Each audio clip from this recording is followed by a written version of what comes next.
back into the Zelda Salt. Now, if you didn't notice the little part 2, this is in fact the second episode of this mini-series. The first one is in the description, or I'm sure you can find it on my page. It's basically just a tale of my experiences with Zelda and how it has influenced me. Kinda like mini-reviews with a bit of showing that I'm, you know, human, and I experience thoughts and emotions other than memes or rage. With that being said, please note that the large amount of this video will in fact be biased opinions, and of course, there will be spoilers. I'm a Zelda fanboy at heart, and I grew up with the series, so if you're looking for a super in-depth review, it won't be here. It might sound pretentious, but I'm not passing off these opinions as facts. Anyhoozles, we last left the series with Ocarina of Time. A couple years went by and Majora's Mask then came to consoles. This is my favorite Zelda game, and a lot of people will judge me on that. And I mean, yeah, they kind of have a right to. The game rubbed some people the wrong way as they couldn't get a handle on the time system or even get over the fact that it reused assets from Ocarina of Time. But it was a brand new game. Sure, the core gameplay was the same, but you had a new world, new dungeons, new music, new stories, and new characters. Even if some of them share the same face as a previous one. The game was also a direct sequel to Ocarina of Time, which was what started to make the other games feel like they were all connected. It was also significantly darker. In the beginning, Link's just taking a slow, solemn trot with Epona down a darkened forest path. You progress a little bit, and as soon as you make that—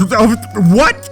Look, he just did a goddamn flip-a-dip-dip. Sure, it doesn't seem like much, but the first time I ever saw that, I was freaking out. It was a difference from the little hip-hops Link took in Ocarina of Time and further solidified in my mind that this was in fact the same Link, a seasoned fighter trapped in a young boy's body, ready to face any obstacle without hesitation.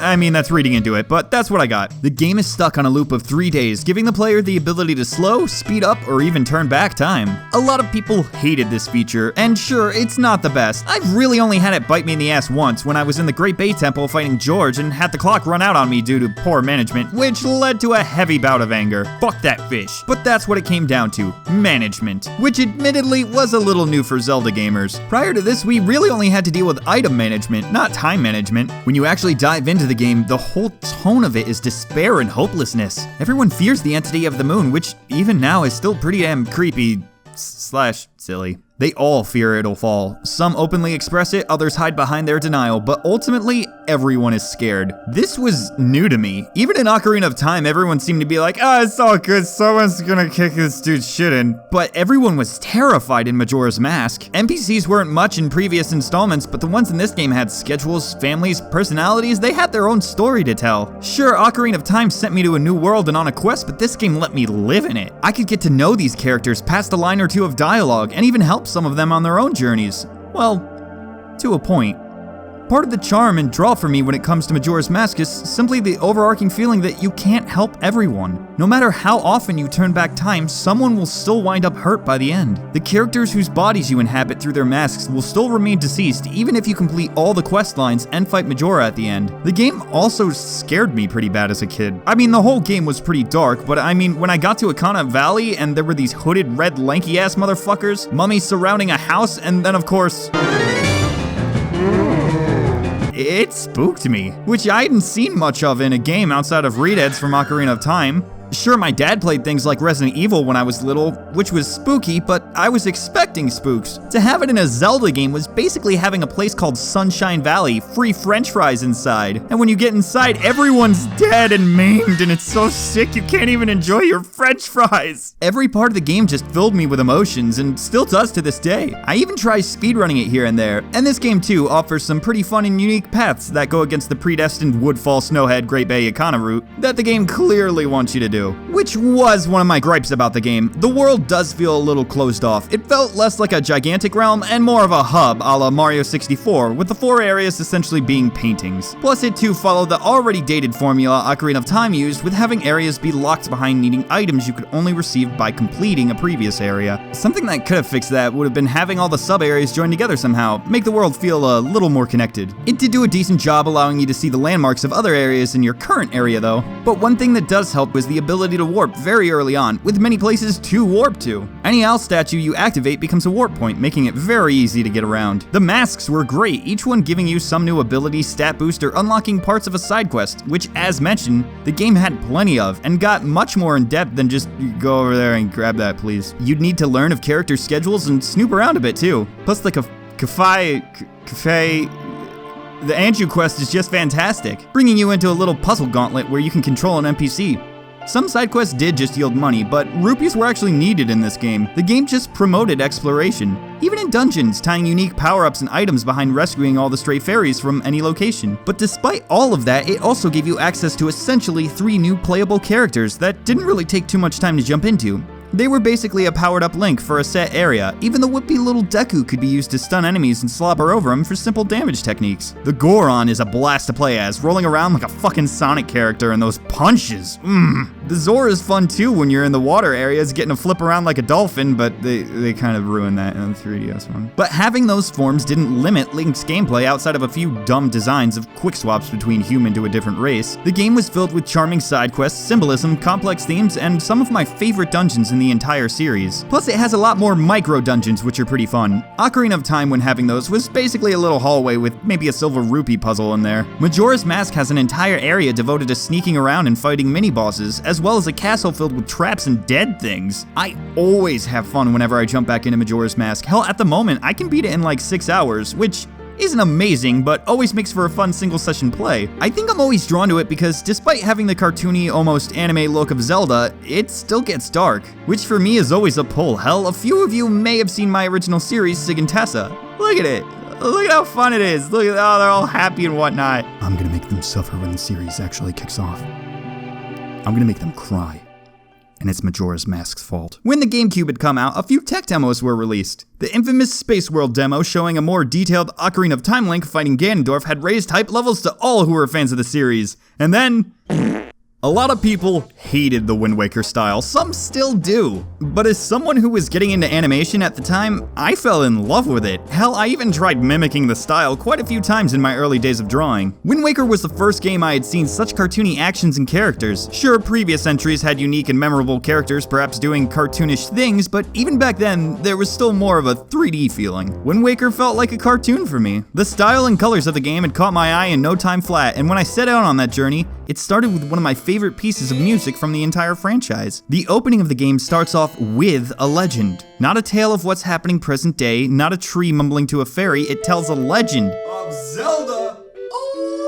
Soon after, you awake to a boy napping in pajamas, which was kinda cute. It made Link finally feel like more of a fleshed out character, someone a bit more relatable. Sure, he had an uncle in Link to the Past and a Kikiri in Ocarina of Time, but he was always just kinda standoffish almost. Wind Waker also brought expressions to the character of Link. Prior to this, he really only had his idle sprites in the earlier games, and in the N64, he had maybe 10 unique cutscene animations. In Wind Waker, he's constantly changing expressions. Dancing around, getting dizzy, all sorts of things. Link finally felt like more of a character rather than a conduit. The gameplay kept the Z targeting of previous entries and added some fancy new moves and a parry ability. This is a bit of a gripe though. Parrying is nifty and flashy, but it does simplify combat. A lot of foes can be fought simply by wait for the giant flashing A button. But despite easy combat, it's still pretty fun, even more so in the areas where you get to fight multiple biggies at once, which actually happens pretty often and always feels pretty butt-tingling and triumphant whenever you beat them. The one-on-one fights might be a little weaker than other entries though. The dungeons I actually feel were probably the weakest part, which I'm sure people will disagree with me. Dragon Roost and Forest Having wound up feeling the most like dungeons, offering up tiny challenges and some puzzle solving, whereas in the next dungeons you gain the command melody,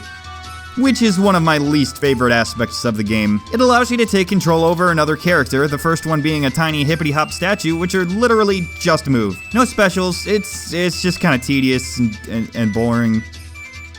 Look at him go! Especially because in order to take control, you must play the song. In the GameCube version, the Wind Waker was an item, so you'd have to use up a slot to make sure you could swap back and forth. In the HD version, it is tied to the D-pad, but you still have to play it every time. Plus, in later dungeons where you control Birdface and Jinglebutt, you do have active abilities with A, which can actually be kinda gross, because in select areas you won't be able to jump because you'll be forced to use your ability instead, since it's mapped to the same key. I really hoped in the HD remake they would have just given you a button for a quick swap, but nope. They also could have done something similar to Majora's Mask, where the two characters just kinda take turns. I enjoy the Earth dungeon, but the constant swapping of characters can be a bit obnoxious. The Air dungeon sucks though. Yeah, Makar's cute, but the Air dungeon's just dumb. It's just a giant central room done bad. Every puzzle is, okay, use either the iron boots or the fucking hookshot. Just do it! At least with the Earth dungeon, I had to do some clever shit with mirror reflections. With only a few dungeons and most being meh, it's kind of a letdown. But despite the met dungeons, the bosses are pretty great. And gigantic. Some of them towering over Link, but again, with simplified combat. Each boss is fought with use item you got in dungeon and then wail for 3 cycles, but most Zeldas do that. Wind Waker at least makes it feel satisfying with its sound effects and animations. Helma Rock is piss easy, but it feels good to smack that cock's head with your skull hammer. That's not sexual. The game, instead of using the previous Hyrule field connected to sub-areas, it had this gigantic ocean with tons of islands to explore. Some were close to pointless, sure, but it was pretty cool slowly filling up your map with all those different locales. It gave you a lot more reason to want to explore. But this also drew into one of the gripes about Wind Waker. The sailing. On the GameCube, it was really bad having to swap the wind around constantly for good speed. But with the remake, they at least offered the Swift Sail, removing that necessity. Even then, it's just a bit barren. Sure, there's a few things here and there to amuse you, like jumping over barrels or swimming between them, but more often than not, you find yourself sailing towards a new area and then just waiting until you arrive. Maybe dodging a shark or two, but still just waiting. Zelda loves to wait. The items, however, seem to get some pretty rad upgrades. Previous favorites like the boomerang got multi-target abilities, and others like the hookshot got new uses combined with the iron boots. As mentioned, the skull hammer was satisfying, albeit basic.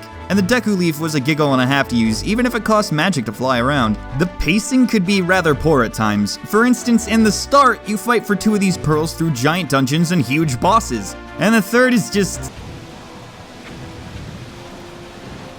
yeah, you got it. Fire and ice arrows seemed cool, but they were really only used to unlock 2 items to unlock more items. They were basically oh, you progressed this far? Alright, let me just fucking unlock this part of the game for you. Go ahead. The game pads length too with the sailing, and even in the remake, the Triforce Quest is pretty stupid. Most parts have you snag a map piece, which you have to pay a fortune to decipher, and then you go to the area to fish out the piece. And this was after going through the same place in 2 different locations. The Savage Labyrinth was pretty neat, having you fight every enemy you have faced in the game thus far, which made me wish that instead of having the entire quest, maybe the labyrinth was just a little longer, and at the end, we could fight a unique boss. Like, how much cooler would it have been if at the end of the labyrinth we fought Shadow Link and then got the Triforce? Bam! I fixed it.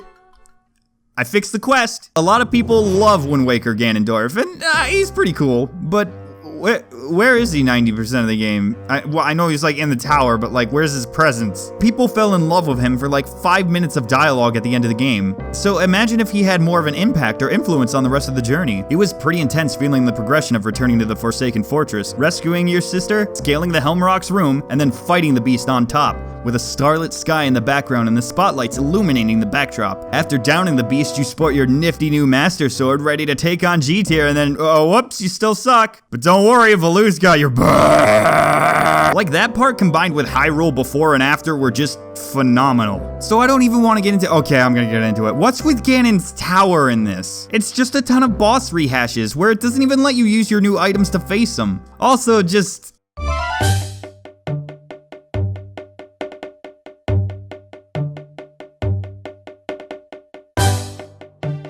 gee, I wonder what I do. But the battles in the game are fun. Fighting Darknuts are redonk and always a blast. Grabbing loot from enemies was pretty amazing too, especially since each one contributed to side quests. Sure, the game pats itself, but when you're really in it, you're in it, and it's quite the journey. The game satisfies more than others. I mean, if nothing else, Toon Link, or whatever you want to call him, is just great. He is just a dude. His sister gets kidnapped and he's not having none of that shit. Teams up with random pirates because he's so determined, braves the fortress by himself, battles gigantic beasts, and then Dad Boat's like, nah, he's not the hero of the time, but he doesn't give a shit. He didn't even luck into Hylia being like, yeah, whatever, here's the Triforce because you're Link or whatever, like Ocarina of Time Link had. Motherfucker had to fish it out of the sea to earn that bitch, piece by piece. The Sword of Evil's Bane is fucked up? Well, guess he'll just fucking fix it on top of being a certified badass. He might as well be the fucking janitor to rewire the blade and clean up evil. And also, I have to touch on this. Listen to this. Oh, does Link fucking talk? Does Link clearly have dialogue options? Do all those stupid fucking animations where the punchline is, Link can't speak or only speaks in hias make zero sense and just seem like a bad cop-out done-to-death joke? Cause this isn't even the first game he clearly had dialogue options. If you've ever made that joke, congrats! You're a bad writer / comedy artist. Even worse than someone who rants about a series and repeats things and goes off topic nonstop. Where was I? Oh, right, the end. Next time on Zelda Side Assault, I'll cover Twilight Princess and Skyward Sword, which I was supposed to do in this one, but I wound up having too much to say. Be sure to subscribe and ring the bell to get notifications when it comes out, or you can just mosey on by in a couple of weeks since it'll be out before the end of August. See ya then!